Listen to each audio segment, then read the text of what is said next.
Dr. Kalam's body just about to arrive at 10 Rajaji Marg, his residence. A huge crowd has gathered over there to pay the last respects to the former President of India.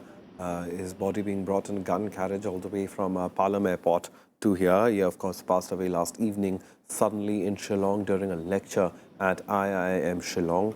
And a whole host of dignitaries already have arrived at 10 Rajaji Marg to pay their last respects. Of course, it'll be also open to the public, general public, to come in and pay their last respects to the former leader. India, of course, reeling under shock and deep loss for many across the country from all walks of life, cutting across party lines, cutting across socio-economic backgrounds, cutting across educational, religious, every kind of divide.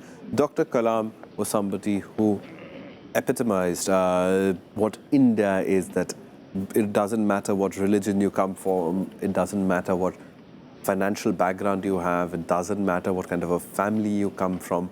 All you have to do is believe in yourself and hope to achieve your dreams, dream big and achieve those dreams.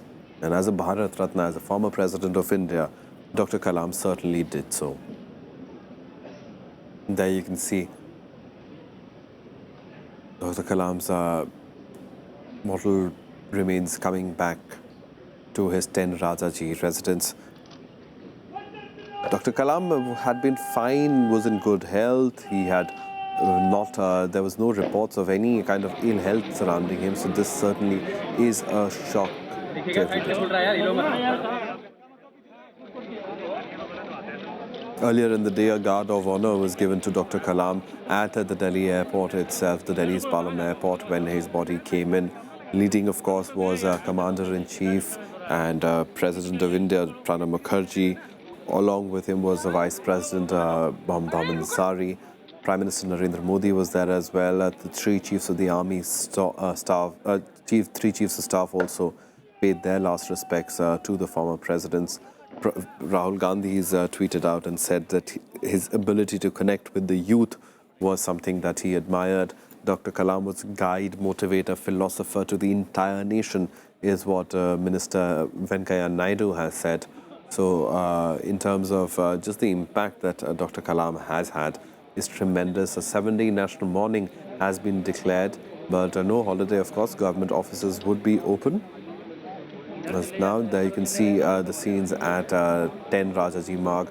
Right outside is what you see on your right-hand side screen, and on your left-hand side is the guard of honor that will be given to him inside.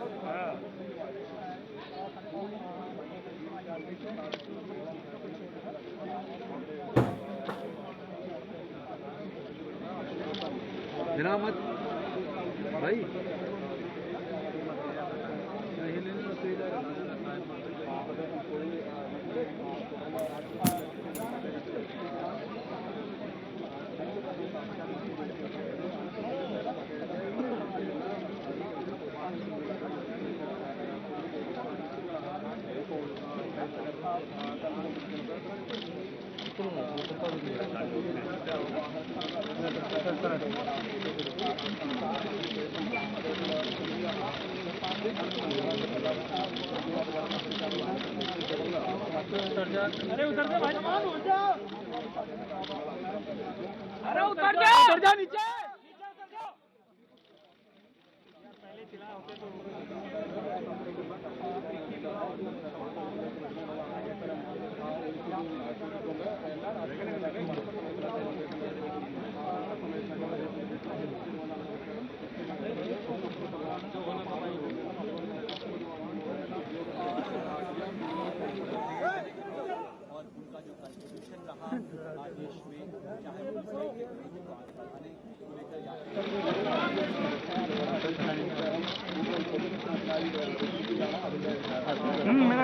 मेरा tripod उठ जाएगा।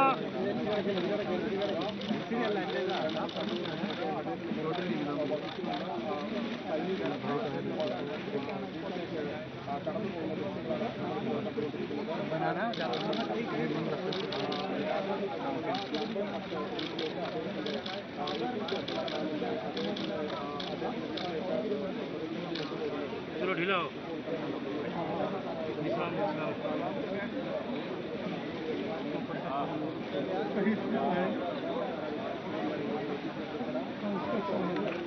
ऊपर से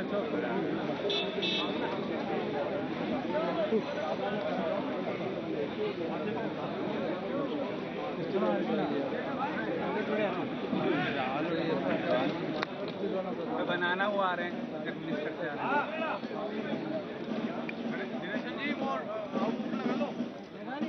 जाओ यार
Scientist TV Venkateshwara Rao joins us on the phone line to share with us your memories, your interactions.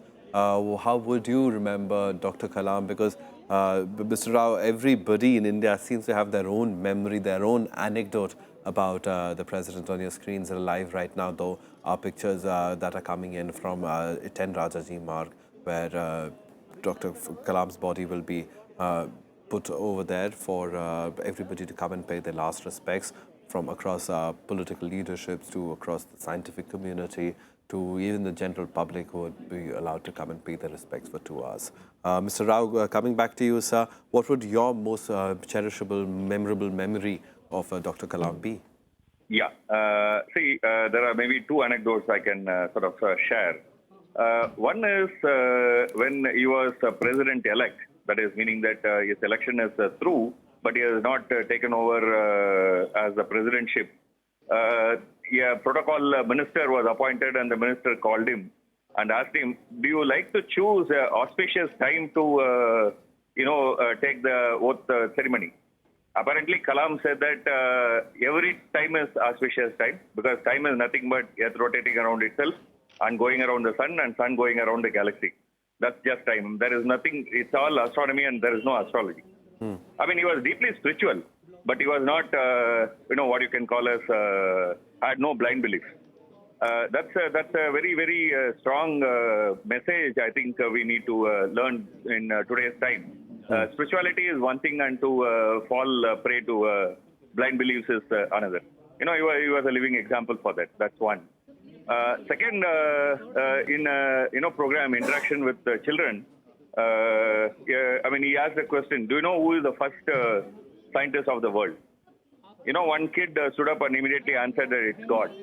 He said that if I have to give you marks out of 100, I'll give you only 10. Think again. Another kid stood up and said that it's children, a child. Kalam said that yes. You know why? Because a child always constantly asks questions. So don't stop asking questions. Keep on asking questions.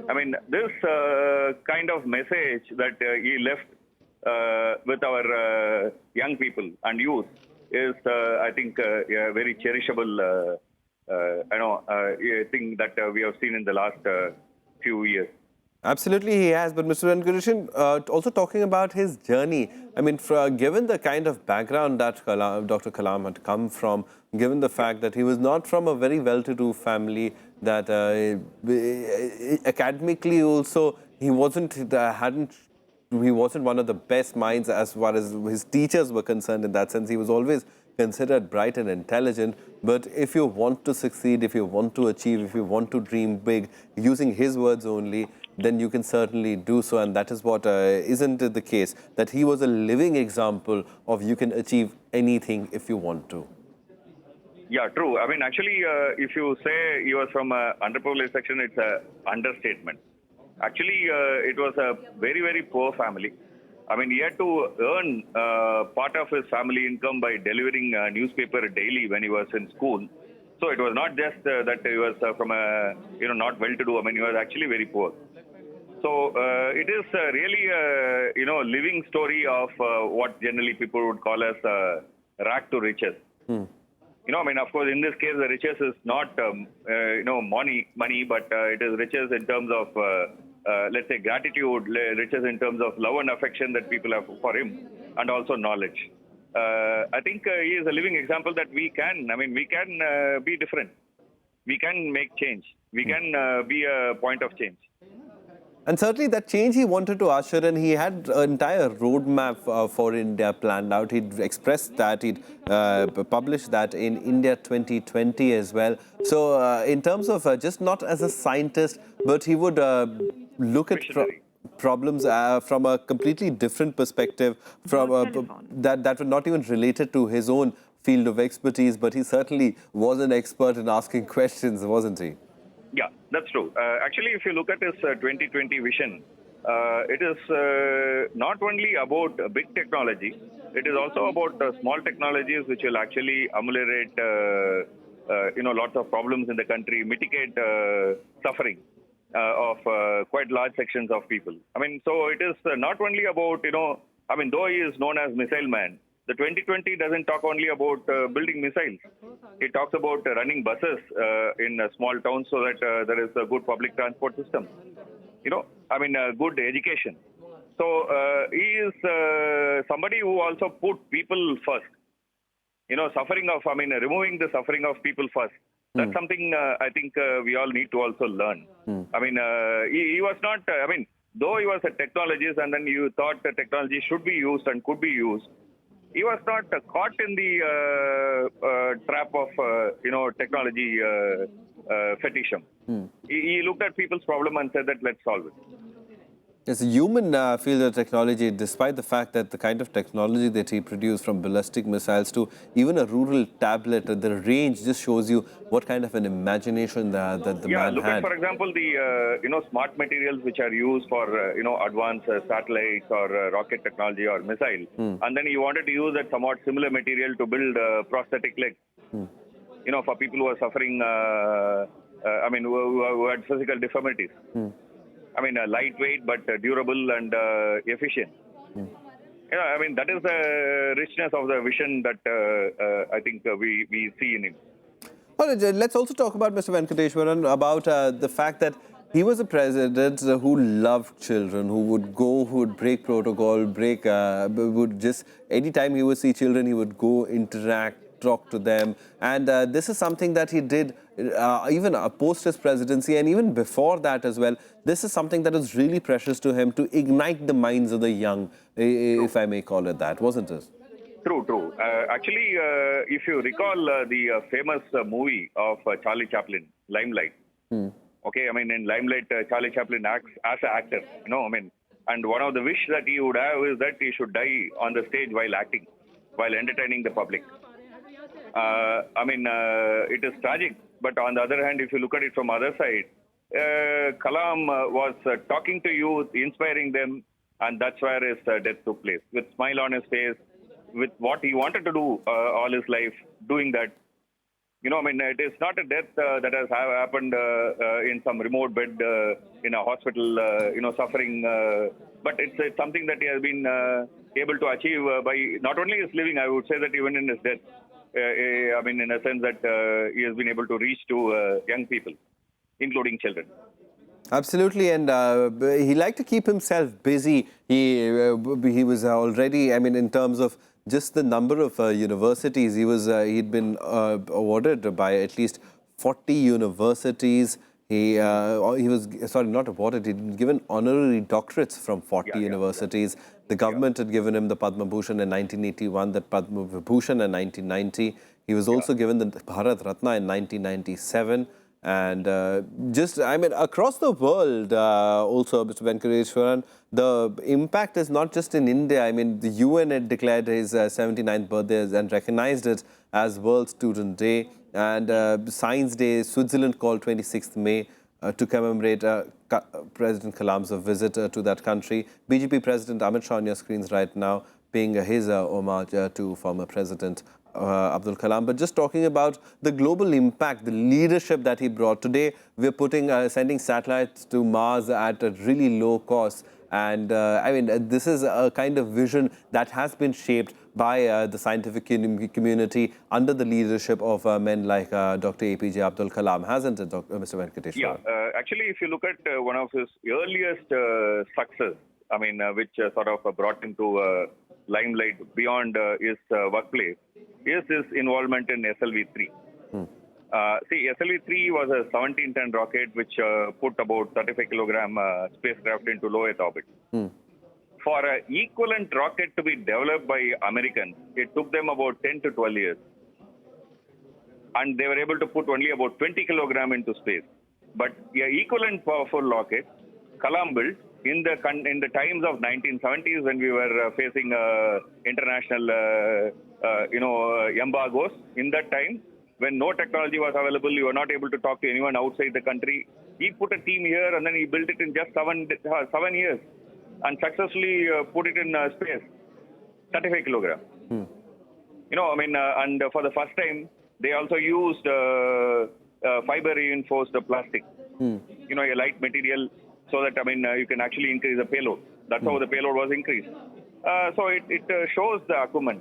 It shows the your managerial capacity. Your capacity to inspire people and make them come out the best. Absolutely. In fact, if you would want to talk about his scientific achievements, because many people might read about it but not understand the importance in terms of India's history of the kind of achievements and the breakthroughs that he's managed to and his team have managed to do for the country. You mentioned a few of them, including the SLV project, also the ballistic missiles, the fact that the Pokhran 2 test, he was a critical factor in that as well. Actually, if you look at his missile action. I mean, that's where I think if you say personally his technological contributions are enormous. See, this was a time when missile technology was denied. Not just missile technology, actually it's even rocket technology. If you look at missile, it's basically nothing but rocket. So his work started with SLV-3, which was a 4-stage rocket. And that one, he started in 1962 when he joined ISRO. He became the head of this SLV-3 program in 1970. By 1980, we had successful series of launch of SLV-3. You know, the Rohini satellite was put in space. There, the whole issue is how do you develop solid body of the rocket, low weight but sturdy. And I mean, it was like it's a complex system of about 44 subsystems. You know, all of them have to function like a ensemble. You know, like a choreographed dance. Right. There can't be a misstep. You know, putting them together, ensuring that it will work when you launch a rocket.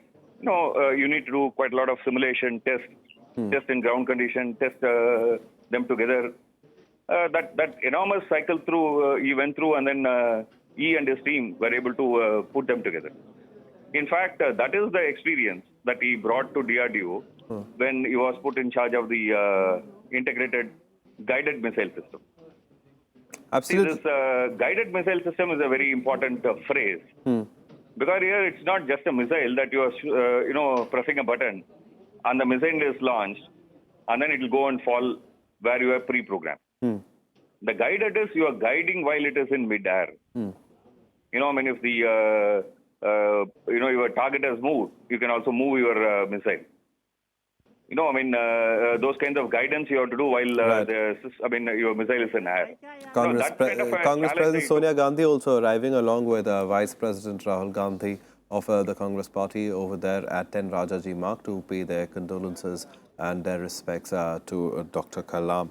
Go ahead, Mr. Venkateshwaran. Sorry for interrupting. Yeah, so this guided system is what he brought into the Indian missile program, which is what has got us to Agni and other missiles that we are talking about, BrahMos and other things. I mean, all this capacity is the foundation stone, in some sense one can say, is inaugurated by him and his colleagues in those days. Right, Ms. Venkateshwaran, I request you to stay on because we have someone with us who has interacted very closely with Dr. Kalam, who's worked with him, who knows him inside out, and who would be having a very tough time today indeed. Thank you very much for talking to us, Mr. G. Madhavan Nair, former chairman of ISRO. Just tell us what's running through your mind. You've lost a dear friend, somebody who you've worked with, a valued professional, and somebody who I'm sure has inspired you as well as much of the nation. It was indeed a great shock as far as I'm concerned. I have lost my Guruji as well as my best friend in this process, and it's a big loss for the nation as well as the humankind as a whole.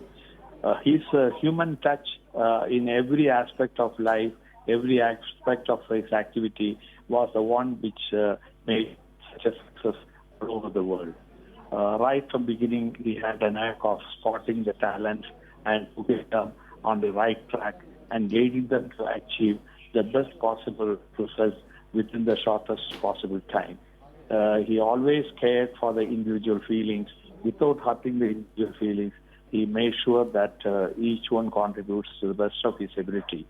He had always had the motto that whatever we wish, with the hard work and dedication, we can achieve it. So this is the lesson what we have learned and we have practiced in my life. I have learned all about rocketry and management from this great personality. Whatever a university cannot give, much beyond that I have got from him. And I'm really grateful to his advisors at the most difficult part of my career in ISRO and later part as an individual. When a PhD, he set aside everything and flew down to Sriharikota to be with us to look at all the reasons failures and huge success. Such a great personality. I have no one to look forward or consult in case of difficulty, either technically or personally.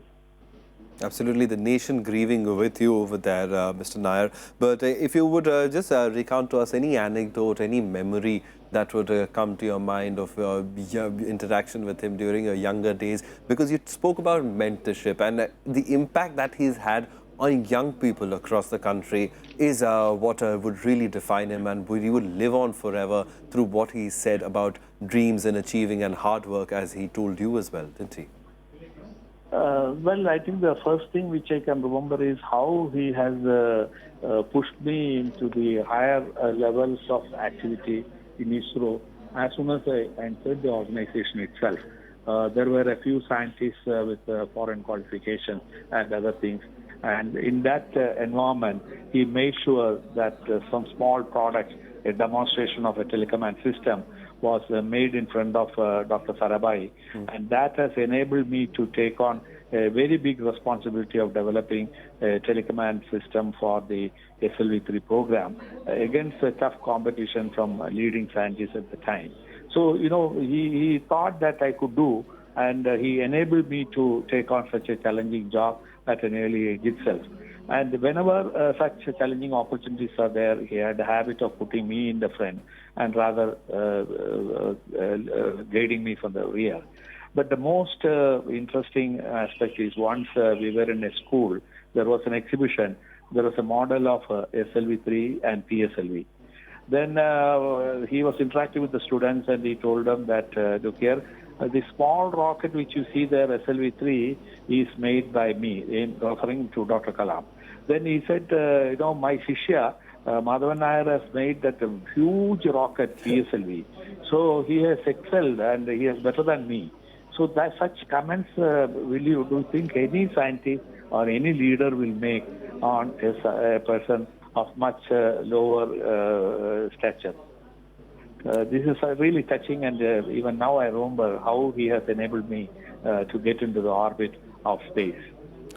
Right. Also, as president, I mean, he was somebody who, across political lines, across party lines, people wanted him to be president. He was the people's president, as we are calling him today. And indeed, it is a great loss for the entire country. But Mr. Nair, if we talk about his presidency, you, I'm sure, have interacted with him through his entire life till very recently. And such a sad shock, such a tragic loss, and such a quick way to go is rather unfortunate. But I mean, everybody's just left short of something they would have wanted to say to him. But if there was anything that you would want to say to him, Mr. Nair, what would have that been if you knew that you were talking to him for the one last time?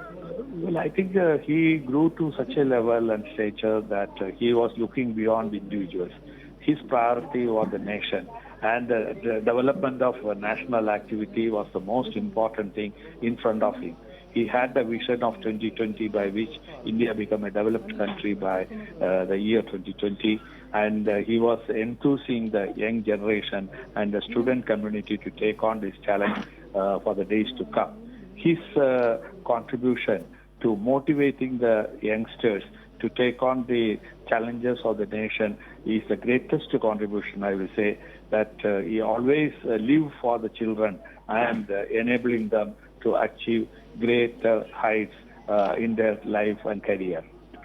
Absolutely. The young people, I mean, the fact that he died even there over among young people in Shillong, giving a lecture to students at IIM. He was a part of the faculty at IIM Shillong, at IIM Ahmedabad, at IIM Indore, various other Indian Institute of Science, Bangalore. He just had dedicated himself completely to pass on his legacy, and his legacy, I would mean by that, his the achievements and the education and the experience that he has had. He tried to impart that to everybody that he met from all walks of life. Mr. Nair, just recounting from a few journalists, what they've had to say was that he was a student even in his interactions, whether it didn't matter who you were, but he would ask you questions, and that questioning nature, the questioning nature of a scientist, he is the perfect embodiment of the curiosity of a scientist, isn't he?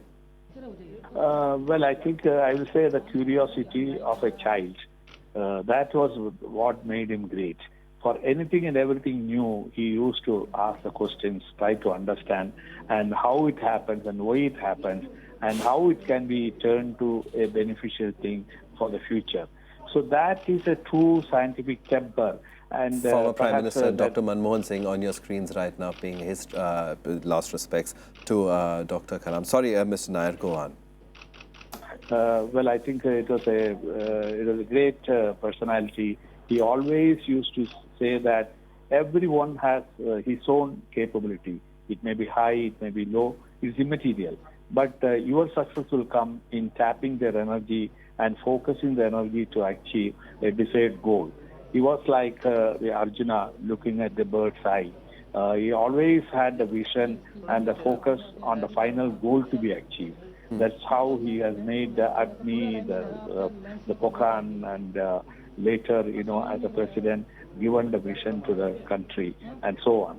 His managerial style, his ability to massage the ego of high level of scientific community and bring them together to work for a common cause is something which has made him so great.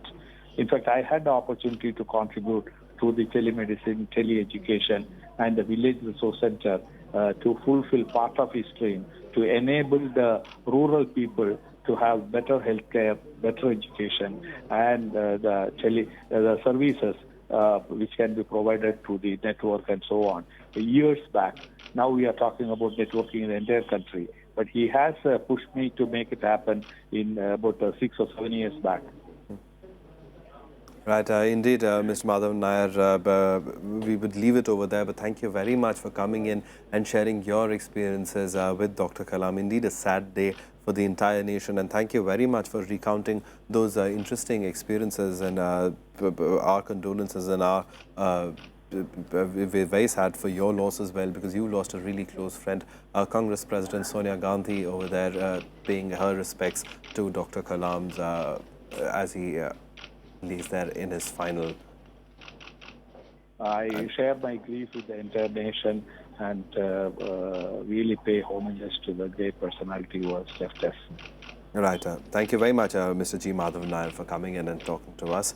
We'll also go across to senior journalist Mark Tully, who's seen India evolve through the ages. And Mark, as far as Dr. Kalam is concerned, he was somebody who was a very different personality for the role of President of India. How would you remember him? Well, certainly you're right. He was a very different person as President of India. He was not a politician as most of the presidents have been. He never asked for the office. And when he was in office, he was unusual, so unusual that he earned himself the title of the People's President, because he broke out of what I might call the ceremonial straitjacket, which the president tends to get tied up in, and reached out to people, particularly to children and to students. And he was, as he said, as president, a teacher. He continued to teach after he retired as president. And as all the papers have said, it's sad but appropriate that he died while talking to students in Shillong. He was also an unusual president in that he took very firm stands.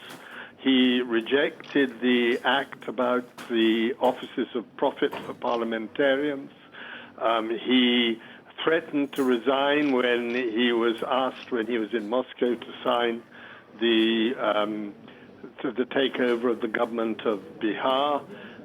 So he was no pushover as president. And he somehow or other could never be associated with anything like pomp or ceremony with which the president so often is associated. Absolutely. That is something that he remained humble through and through, irrespective of the position of power that he got. Even as the first citizen of this country, he did not let that get to him in any way. And he was always as curious as a child as his colleague G. Madhavan Nair had just told us that he had the curiosity of a child who would constantly seek answers and questions. But Mark, you talked about the tough decisions that he'd taken, but he was also responsible for India's achievements in terms of becoming or on the way to becoming a superpower, right from the missile program to the nuclear tests. He'd spearheaded it all, hasn't he? Yes, indeed. He played a very prominent role in missile technology, in nuclear development, and, of course, in space. And the significant thing about him is that he was not an outstandingly qualified scientist. He did not have any research degrees. And as far as I know, he was actually a graduate of a technical college rather than a university. But of course, he was very adept at science. But his real skill lay in managing scientists, and perhaps most importantly of all, in managing politicians and bureaucrats, because so often scientific research institutions in Delhi get bogged down by bureaucracy and political interference. But his great talent was to protect his scientists from all that and to allow them to get on with their job. And today I've been talking to a friend of mine who came back actually from a very good job in Canada to work with Dr. Kalam, and he said to me that Dr. Kalam was really a scientific manager or manager of science and of technology. And he also said a nice thing to me. He said that, as he always used to tell people, that if you want to work, Dr. Kalam is the best boss. If you want to shirk, he is the worst boss. And he is only one of many scientists who were utterly devoted, I think would be the right word, to Dr. Kalam.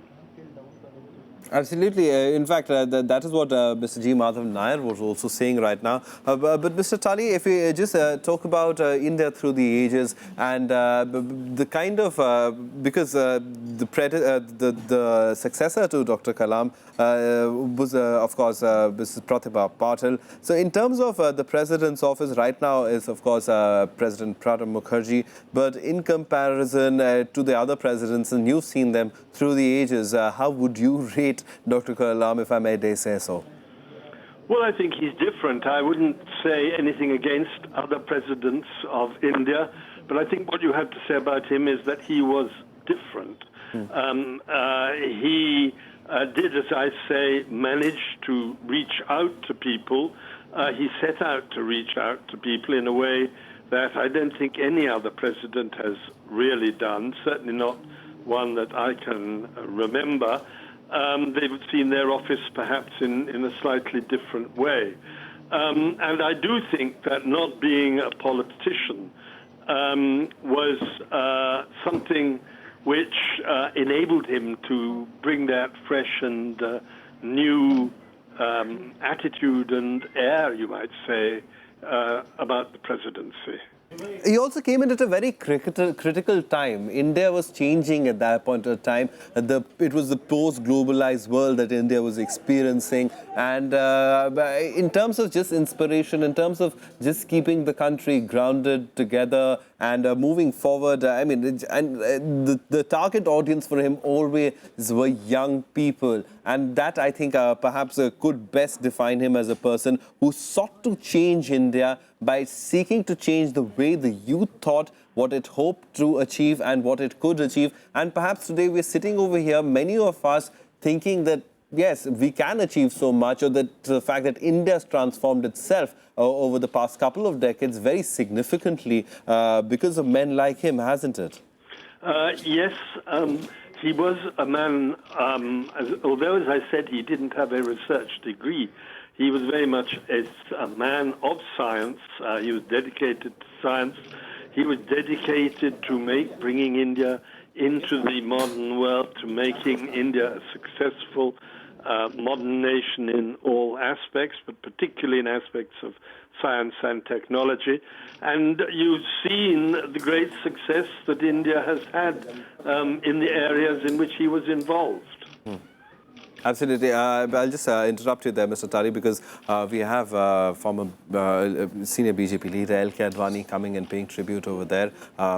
RSS Chief Mohan Bhagwat coming and paying tribute. Opposition leaders, of course, have also come out in huge numbers. Right behind them is Sharad Pawar coming and paying his tribute to former President Dr. Kalam. So, indeed, the entire nation standing united, grieving together. 7-day mourning has been declared across India. Of course, no official holiday is there. But certainly, and that is the kind of a person, and that is the personality that we're talking about. He said one of his quotes were, and he has many memorable quotes and anecdotes, and so many people have so much to share about him. In terms of personal anecdote, I mean, that the title of a people's president only came about because of the amount of access that he gave for common people to come to the president's house, for students to interact with him. So, and just taking from there, across political lines, he had a tremendous amount of respect.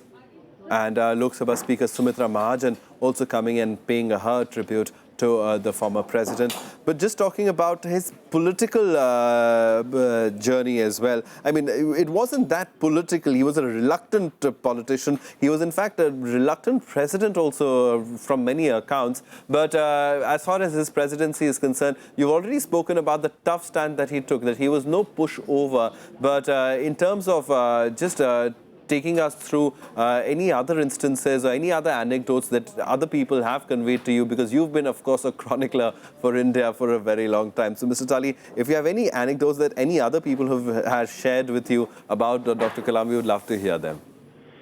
Well, you know, the main anecdotes which I've heard about him have been as a person who, as a scientist, and the one thing which I think has been stressed more than anything about his scientific career is his great skill as a manager and as enormous loyalty that he inspired in people, and the way that he gave them absolute freedom to get on with their work. There's one lovely little story about one of his scientists who there was a choice of two scientists going on trips abroad, both important trips, and one of the scientists said, well, look, I think I can get invited to Singapore, so let the other chap go and I will get invited. When he came back, Kalam said to him, I'd been able to get, I think it was 20 lakhs or some quite large sum of money from the defense minister then, who was Sharad Pawar, because I told him, not quite truthfully, he said, that one of my scientists had to pay for his trip abroad out of his own pocket because I didn't have the budget to give him. So Sharad Pawar had said, oh, well, I will raise your budget for foreign trips immediately. So that was the sort of man that he was. I think he had a great sense of humor as well. And certainly from, you know, the people that I know who knew him well, he was essentially a very lovable man.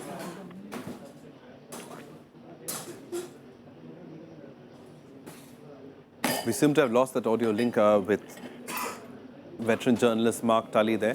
But you can see the entire political class cutting across party lines, from irrespective of what walk of life you are from, coming in and paying that tribute to former President APJ Abdul Kalam. The cabinet, of course, has condoled us. There's a 7-day mourning has been declared by the government of India, and from bureaucrats to scientists to people from all walks of life. It'll be open for 2 hours today, 10 Rajaji Marg, former President APJ Abdul Kalam's residence, where his body is laid in state right now. And there you can see people praying for him, praying for his soul.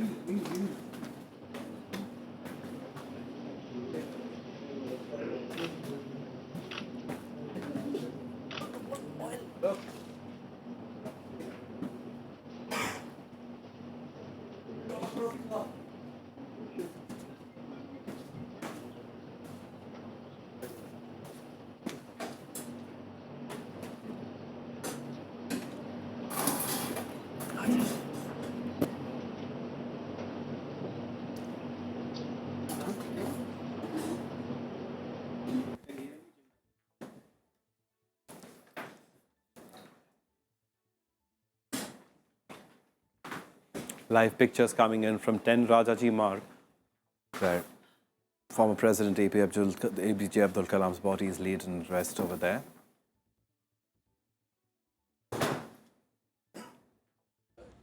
जिसको कहना चाहिए कि गीता के quotes भी देते थे, कुरान के quotes देते थे और उसके बाद ये भी बताते थे कि अपने माँ बाप का आदर ज़रूर करो। तो ये सारी एक चीज़ थी, बड़ों और शिक्षकों का आदर करो, अपने देश से प्रेम करो।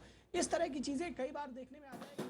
The anecdotes about Dr. Kalam range from wide, and many instances, many quotes. He's interacted with so many people, with students, with young people, that the anecdotes that have surfaced across the internet are a huge number. And one of the interesting ones was that, and it's just about the way that Dr. Kalam went, was the fact that Dr. Kalam was somebody who had said that if I go, then let me go walking. And that is what he did. He was talking to students in the middle of a lecture. Very sad that it was that he passed away. But in Shillong, that was last evening at 6:30.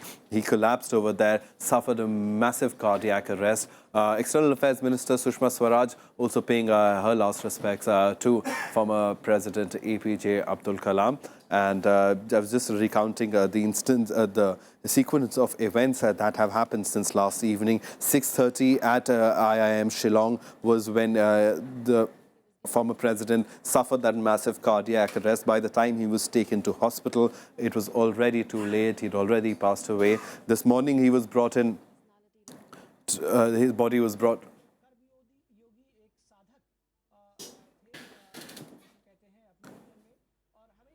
And we're now joined by Mr. H.K. Dua, MP Rajya Sabha, to help us understand and share your experience as far as Dr. Kalam is concerned. Because Mr. Dua, he's had an experience and an impact on literally everybody. The number of people, the sheer number of people that he's gone out and met is tremendous, isn't it?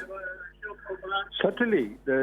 Actually, he was most popular president of the country since the birth of the Republic. There's no doubt about that. And his love for children was as great as Jawaharlal Nehru's love for children. These are the two major as far as the connect with the people was concerned. But as a scientist, missile scientist particularly, his contribution is tremendous to missile development program in India. And look at our ISRO's program, which when we are reaching Mars and all that kind of a thing, it's connected with that. That progress, he deserves a considerable credit. A humility of the man, despite being in high office, until the last he was working, and honesty and integrity, it's tremendous. And his scholarship, tremendous. Whatever he did, there was and he was a selfless man. I mean, he was such a positive influence, wasn't he, Mr. Dua? The fact that he was somebody who would inspire children, he was somebody who parties across different ideologies, and we can see right now the Raja of the CPI coming in, paying respects. I mean, everybody liked Dr. Kalam, and the fact that he done so many wonders, that the fact that, I mean, we were just talking to Mark Tully and he was saying that he wasn't the best scientist ever, but he was certainly the best scientific manager, somebody who could inspire people, and he certainly inspired an entire nation, didn't he? I think he went beyond science as an achiever. His connection with the people, I would consider, was a great achievement.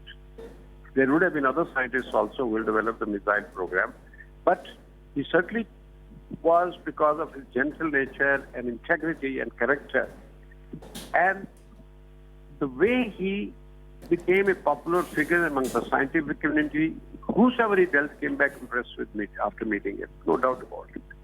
Even with the bureaucracy, he was very popular when he was dealing as a science administrator and a scientific advisor at DRDOT. He was remarkable person to deal with because nobody questioned his sincerity and character and integrity. He was so transparent.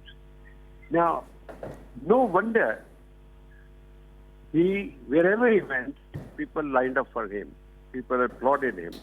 and they thought it's a big event in the town or the city. And he never said no to students' gatherings or the teachers. And then look at again, he was talking to students when he said goodbye. Now, that's remarkable coincidence. That he went in peace and in glory. His constituency was people of India, and that politicians, political leaders could not ignore. Absolutely, the politicians, political leaders, nobody could ignore his contribution, the immense amount of respect that he commanded, and the millions that he has inspired. And I mean millions, I mean millions. No doubt about it. There's certainly, I mean, one of the biggest achievers that India has had, and irrespective of caste, creed, religion, economic background, and that is something that, I mean, he is a living testament of you can. So he's, I think, the best person, Mr. Dua, won't you say, who could say that you can achieve anything, because he came from a background that was impoverished. He came not from the best access to the best education, but he made the best of that out of that, and the best is for all us, and it impacted all of us. He became a symbol of national unity, which the president ought to be. He became a symbol of national unity. That's really the cultural tradition of India, the national unity, which cuts across caste, creed, religion, and solid achievement in life to find a place among the people of all strata. That is not easy these days. And these days, the role models are absent from society. That's another problem. There's a dearth of it. But here is one who would stand out in any age. Is that kind of a man.